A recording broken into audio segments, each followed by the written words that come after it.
আসসালামু আলাইকুম।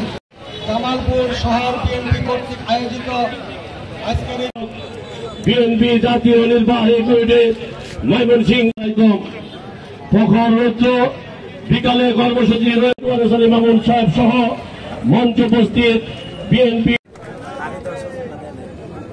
সম্মানিত নেতৃবৃন্দ, আগামীকালকে ৭৯তম জন্মবার্ষিকী। আসসালামু আলাইকুম। সম্মানিত নেতৃবৃন্দ, আমরা সবাই ঐক্যবদ্ধ থাকবো এবং আমাদের প্রিয় নেতাকে আমরা পাঠালিয়ার সর্বস্তরের ভোটারদের প্রতি বেরিয়ে আসেন। সম্মানিত নেতৃবৃন্দ, এই পর্যায়ে বক্তব্যের জন্য আহ্বান জানাচ্ছি।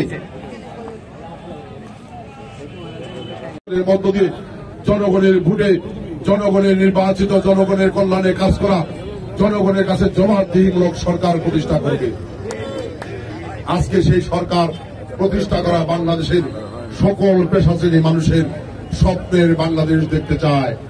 আজকে বাংলাদেশকে অর্থনৈতিকভাবে উন্নত, সমৃদ্ধ, লুটেরা মুক্ত বাংলাদেশ দেখতে চাই আমরা। এই বাংলাদেশকে আমরা জনগণের বাংলাদেশ দেখতে চাই। এই বাংলাদেশকে আমরা আইনের শাসন প্রতিষ্ঠা করে ন্যায় বিচার প্রতিষ্ঠা করতে চাই। প্রিয় বন্ধুরা আমার, আজকের বাস্তবতা হচ্ছে আওয়ামী লীগ পালিয়ে গেছে, কিন্তু আওয়ামী লীগের ষড়যন্ত্র শেষ হয় নাই। আওয়ামী লীগ নতুন করে ষড়যন্ত্র করছে এই বাংলাদেশে আবার অশান্তি তৈরি করার জন্য।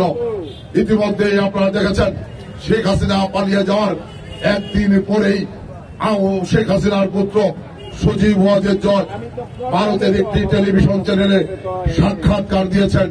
বাংলাদেশে নাকি হিন্দুদের বাড়ি বাড়ি আগুন দিয়ে, মন্দিরে মন্দিরে আগুন দিয়ে বাংলাদেশ নাকি হিন্দু মুক্ত বাংলাদেশ করার চেষ্টা করা হচ্ছে। আমরা বলতে চাই, শেখ হাসিনা পুত্র সজীব ওয়াজেদের জয়ের এই সাক্ষাৎকার প্রমাণ। শেখ হাসিনা বিডিআর বিদ্রোহ করে ৫৬ জন সেনা অফিসারকে হত্যা করেছে, কথা কি ঠিক? শেখ হাসিনা হেফাজতের ৫ই মে ২০১৪ সালে এদেশের আলেম উলামাকে হত্যা করেছে, কথা কি ঠিক?